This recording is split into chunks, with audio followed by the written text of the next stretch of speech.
Continuamos Foco Político con Carlos del Pozo a través de ATV, Canal 35, como siempre, pues agradecidos de que ustedes este domingo por la tarde reserven un espacio para recibir este contenido. Nosotros siempre preocupados por la movilidad, siempre preocupados por los accidentes de tránsito, lo que pasa en nuestras calles y carreteras, pues hoy vamos a tener una interesante conversación con el ingeniero Aníbal Hermoso, un dominicano que se ha dedicado, bueno, su profesión está siempre concentrado no solo en el servicio social que ofrece a través de su plataforma, sino que él es ingeniero que se dedica también al tema del estudio vial y sus empresas están dedicadas en esa área. Pero su experiencia también, cuando fue servidor público en esa área, nosotros quisiéramos poder compartir con él parte de esa gran experiencia. Aníbal, gracias por estar aquí. Foco Político, bienvenido. Gracias por la invitación, siempre dispuesto a tocar estos temas tan interesantes. Qué bueno. Quisiera iniciar, Aníbal. Mira, en la semana que recién finalizó, vimos que el director del Intran, el señor Milton Morrison, dio unas declaraciones en uno de los programas de la radio de República Dominicana y esto como que no se entendió muy bien. Él se refería a que a la gente que se desplaza para evitar encontrarse en tapón o en tapones, más bien que utilizaran la plataforma de Waze por un lado, y lo otro era que llegaran o una hora antes o una hora después a la intersección. ¿Qué podemos interpretar de lo que él quiso decir? ¿Realmente ese era el sentido, perdón, de su participación? Pero a mí me encantaría pensar que fue algo del momento, quizá el día a día, la presión, las cámaras, porque realmente no es una respuesta que esperamos. La solución al tránsito no es que Waze me diga por dónde no hay tapón, si la capital entera realmente está congestionada. No espera soluciones más puntuales, soluciones más prácticas. Y de hecho llamó mucho la atención y cayó mal por eso, porque tenemos un caos. Ya salir incluso una hora antes no es suficiente. Y saber que por donde quiera que nos podemos mover, igual va a estar congestionado. Uno esperaba respuestas más prácticas, como que pronto vendrá un transporte público eficiente, como que se va a dejar se va a corregir tantos vehículos chatarra que hay en el Gran Santo Domingo, que son parte del problema. Hay demasiados vehículos, entran muchos, pero no sale ninguno. O sea, opiniones como esa era la que realmente uno esperaba escuchar. ¿Tú crees entonces que la problemática de los constantes tapones que sufrimos, lo que recibimos en el Gran Santo Domingo y en el Distrito Nacional, no hay en el horizonte, en el panorama o en el tiempo cercano una solución? Mira, lo interesante del tránsito es que no hay que inventarse nada nuevo, es simplemente gestionar lo que han hecho otros países, incluso países de Latinoamérica, ni siquiera tenemos que irnos a Estados Unidos o a Europa, y lo que se ha hecho es incentivar el transporte público colectivo, que las personas dejen de priorizar el transporte privado individual. Nosotros vivimos en un país donde es un premio tener un vehículo. Te graduaste, piensas en comprar un vehículo. Conseguiste un trabajo, piensas en comprar un vehículo individual, cuando la solución es tener un transporte público eficiente, transporte masivo, incentivar a esas personas a que lo utilicen y regular el tema de los vehículos individuales. O sea, no está mal que compremos y que vengan vehículos. Lo que está mal es que no salgan vehículos con más de 20 años de antigüedad, que en todas las esquinas se quedan por temas mecánicos que causan tapones. O sea, es todo una mezcla del problema que tenemos, vehículos en mal estado, las imprudencias de conductores que transitan de una manera tan temeraria que también causan congestión y accidentes. Es lo que hay que atacar, todas las esquemas. Pero planteas una solución que tampoco es fácil y sencilla, porque precisamente el dominicano tiene que hacerse de un vehículo por las limitaciones para desplazarse, y eso se convierte en una especie de círculo vicioso. Mientras más vehículos adquirimos, más caótico será el tránsito. Pero ¿qué otras opciones pudieran explorarse en los próximos 5, 10, 15 a 20 años? Porque las vías siguen siendo las mismas. ¿Tú no crees que eso es un elemento también que habría que ponderar? Mira, el tema de la infraestructura, ya también en otros países se ha determinado que no hacemos nada ampliando la vía, ni tampoco buscando vía, construyendo más vías. O sea, la infraestructura, a medida que si tú creces la infraestructura, también va a crecer el parque vehicular. El tema aquí es que no se utilice tanto el vehículo individual. Ese es, lamentablemente, aunque suene difícil, hay cosas que suenan difícil, pero si no empezamos a hacer la transformación, nunca lo vamos a lograr. La solución por lo menos está a medida, y que es el metro de Santo Domingo, el teleférico, se anunció un tranvía. Cuando tengamos ese sistema de transporte, hacerlo que se fusione, se llama transporte intermodal. Incluso aquí entra hasta el motoconcho, que si del barrio no hay una ruta, el motoconcho me lleva a la parada del metro. Y cuando empecemos a darle importancia a ese transporte público colectivo y dejar ese transporte individual que tanto nos pesa alejarnos de él, es donde realmente vamos a ver la transformación. O sea, no hay otro horizonte que no sea el de un transporte colectivo y eficiente, que es la palabra clave aquí, porque para motivar al dominicano a utilizar un transporte público tiene que ser eficiente. Hay dominicanos que tienen la facultad de poder ir a otros países y en ese otro país ellos sin ningún problema utilizan el metro. Incentivos entonces para que la gente deje de utilizar tanto sus vehículos, porque es cierto, hay algo de lo que tú planteas. Tú te desplazas ya a cualquier hora del día por cualquier parte de la ciudad y tú ves, y yo mismo me veo en un vehículo solo y viro hacia el lado, veo al otro conductor solo y así hay como 20 conductores que tú lo ves desplazándose hacia lugares, pero andan en su vehículo, muchos de alto cilindraje, muchos vehículos espaciosos, pero andan vacíos y todos a la misma hora. El factor del ingreso a los horarios de trabajo, las escuelas, ¿tú crees que eso de alguna manera no pudiera impactar si se hacen modificaciones? Mira, si nosotros separamos los horarios, ya sea de empresa privada, empresa pública, los colegios, podemos tener un impacto positivo. Pero se ha determinado también que si tú me cambias el horario de entrada en comparación con el colegio, igual yo tengo que llevar a mi hijo al colegio. Entonces yo creo que aquí la solución sería un transporte para el colegio. Ya tenemos un transporte escolar que funciona, pero debe llegar también a los colegios. Y los colegios pueden hacerse cargo de esto, aunque le cobren más. Pero aquí también es el tema del transporte colectivo. Tú te imaginas un colegio de 100 estudiantes, 100 vehículos diferentes llegando a ese colegio, cuando con quizás 2 autobuses se pueda solucionar ese tema. Hay otra medida un poco más drástica, en países como Colombia utilizan lo que es el pico, que aquí una vez se intentó, que es que los vehículos son impares, un día sale un vehículo, al otro día no puede salir. En otros países también se utilizan lo que son peajes, o sea, impuestos para poder circular en la misma zona urbana. Quizás eso sea un poco muy drástico para el dominicano, que de una vez se va a quejar, pero hay otra medida más suave que podemos adoptar, como ese incentivo, quizá alguna bonificación para que utilicen el transporte público, o quizá Pero hasta sin gratis. organizar las rutas, porque el tema es que también el transporte público significa un costo importante, no solo que la gente va en condiciones muchas veces pésimas, pocas condiciones en los asientos, no tienen climatizaciones, si llueve no hay forma de que la persona no se moje, pero encima de eso también las rutas están muy segmentadas y eso implica que la gente tiene que tomar hasta 2 y 3 transportes o vehículos más bien para recorrer quizá una distancia de menos de 10 kilómetros.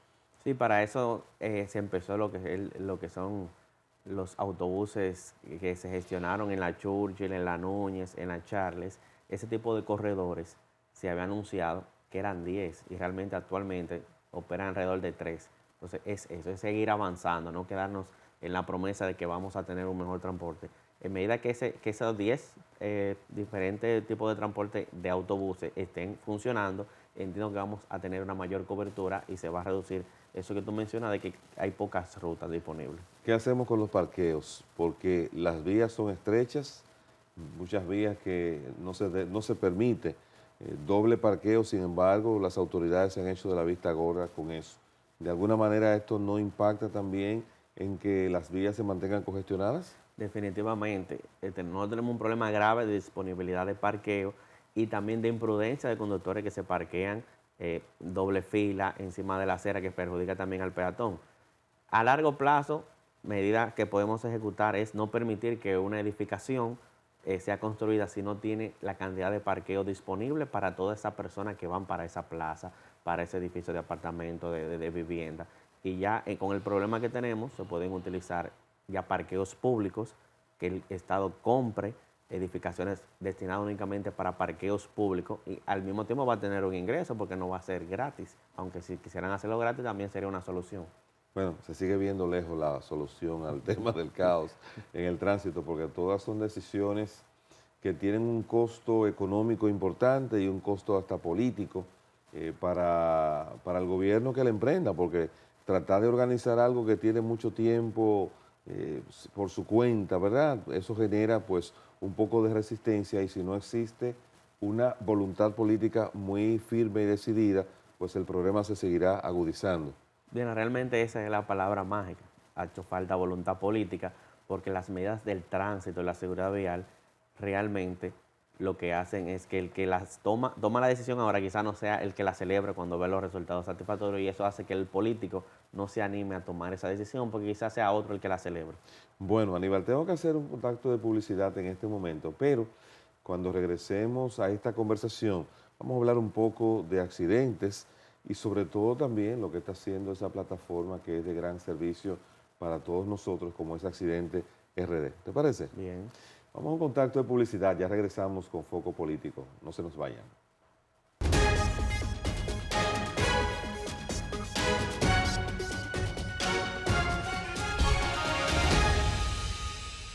Gracias por mantener la sintonía con Foco Político. Carlos del Pozo a través de ATV, Canal 35. Estamos conversando con el ingeniero Aníbal Hermoso. Dejamos pendientes, pues, hablar un poco de una situación que lleva calamidades a las familias dominicanas, en donde el ciudadano tiene también, pues, gran responsabilidad, porque no sé si llamar accidente a lo que estamos viendo y, sobre todo, el comportamiento ciudadano, como la gente ante niveles de responsabilidad importante al conducir en las carreteras a excesos de velocidad. Aníbal, el tema de los accidentes de tránsitos que pudieran quizás definirse como colisiones, pudieran describirse de alguna otra manera. ¿Qué es lo que provoca que todos los días tengamos tantos accidentes, tantas colisiones, tantas personas heridas, mutiladas y hasta muertas en nuestras carreteras? Mira, realmente tienes toda la razón, no son accidentes lo que están ocurriendo, son siniestros viales y la diferencia es que un accidente es inevitable. Y te podría poner un ejemplo rápido. Yo voy conduciendo por la carretera y un rayo cae en un árbol y el árbol cae encima de mí. Eso es algo que yo no podía controlar, es inevitable. Pero un siniestro vial es producto del factor humano, es decir, conducir a exceso de velocidad en vía contraria, bajo los efectos del alcohol, violar las luces rojas del semáforo. Eso es lo que realmente está ocasionando accidentes. El 90%, estadísticamente comprobado, el 90% de las fatalidades del tránsito se deben a eso. Errores del conductor, malas decisiones, imprudencias en general. Se habla de que con educación se corregiría ese tema, pero yo pienso que no es un tema solo de educación, porque la gente aquí ve y primero conoce las normativas. Todo el que obtuvo una licencia, aunque haya sido por mucho tiempo, tuvo que haberse leído lo fundamental para poder recibir una licencia de conducir. Pero encima de eso están también las constantes campañas que hacen las autoridades. Se sabe que cruzarse en rojo es una violación, pero sigue ocurriendo de manera constante. ¿Cuál debería ser el papel de las autoridades? Mira, realmente hay una falsa percepción de que solo con educación vamos a resolver el problema. La educación es importante, pero esa educación va a funcionar con los más jóvenes, o sea, con los más chiquitos. Educación vial a temprana edad para cuando le toque conducir no lo hagan de la manera imprudente que lo hacen los conductores actuales. Pero a corto plazo y con los adultos es un régimen de consecuencias. La ley establece sanciones como salario mínimo, desde que se creó la ley en el 2017 está ahí y no se ejecuta. En el momento que se empiecen a ejecutar algunos artículos de la ley, citándote solo eso, pero hay muchísimos otros que van a funcionar. Cuando tú le colocas una multa a un conductor imprudente de 10,000 pesos, como dice la ley, es muy difícil que ese conductor sea reincidente en volver a cometer algo como irse en rojo o transitar bajo el efecto del alcohol, que tiene sanciones todavía más drásticas. Entonces, al final, mi conclusión es educación vial para los más pequeños, pero régimen de consecuencias como establece la ley para los más adultos. ¿Qué ha impedido, desde tu punto de vista, el hecho de que esas sanciones que sean así, están establecidas de manera drástica, no se estén aplicando? Mira, yo creo que ahí tendríamos que volver a la frase de voluntad política, porque está ahí, se han anunciado, se han comenzado y por alguna razón que desconozco no avanza. Yo quiero pensar, entiendo que se debe a eso, al costo político, que hay medidas que quizás estábamos en campaña y no se podían ejecutar porque tienen cierta connotación negativa para cierto sector, que perjudica a cierto sector, pero ahora el presidente actual, Luis Abinader, no se va a reelegir. Yo entiendo que que este es el mejor momento, está iniciando un periodo de gobierno, va a necesitar tiempo para dejar el legado de que solucionó los problemas del tránsito y la seguridad vial, y este es el mejor momento, independientemente del costo político que esto traiga. Los motoristas, una realidad en nuestro país.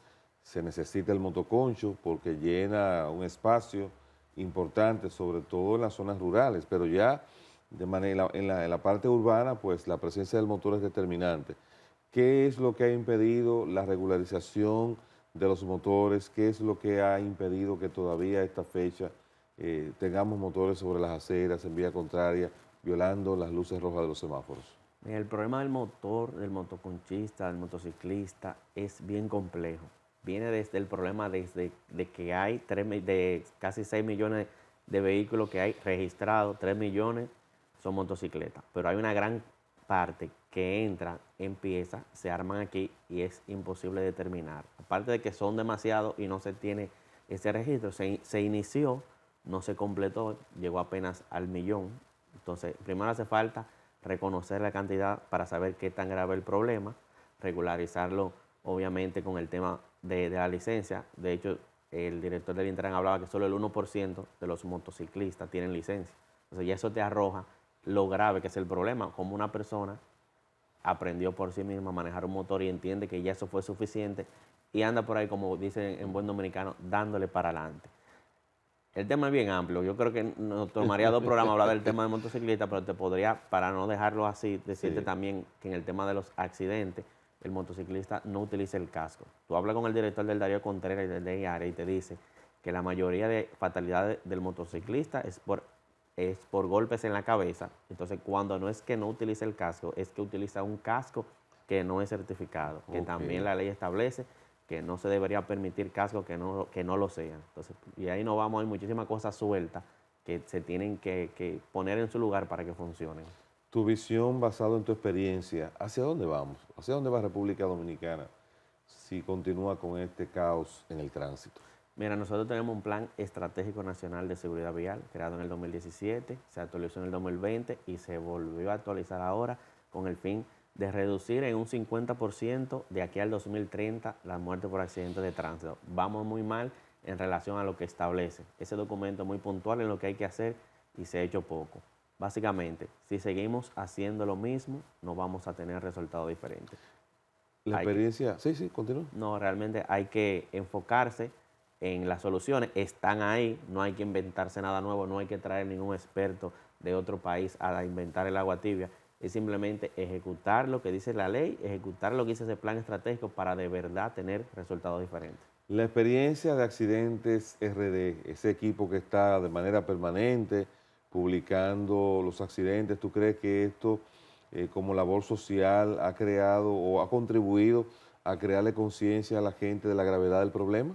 Definitivamente, a mí me encantaría poder medir el impacto que ha tenido la plataforma, porque los mismos seguidores comentan por mensaje directo que luego de que siguen Accidentes RD, que conocen la plataforma, que ven el problema grave que tenemos, conducen de una manera diferente. Ellos mismos confiesan que ya no se van en rojo, que respetan la norma de tránsito, porque nosotros hemos creado al mismo tiempo 2 cosas sin darnos cuenta.